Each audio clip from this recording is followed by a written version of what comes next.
বন্ধু, আমি শ্রী প্রদীপ।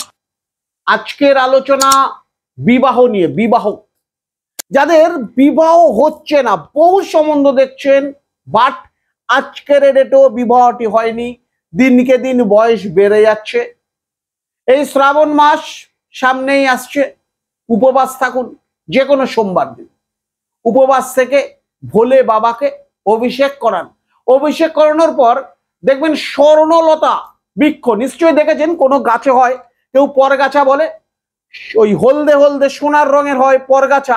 এই পরগাছা গাছের 7টি কাণ্ড নিয়ে কোনো তামার তাবিজে ভরে যদি লাল সুতো দিয়ে নিজের বাহুতে ধারণ করতে পারেন, অবশ্যই আপনার শীঘ্র বিবাহ হবে।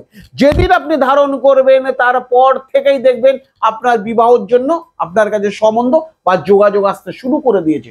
এই কাটা কিন্তু অবশ্যই আপনাকে বিবাহের জন্য নিয়ে যাবে। নমস্কার দর্শক বন্ধু, সুস্থ থাকুন, ভালো থাকুন।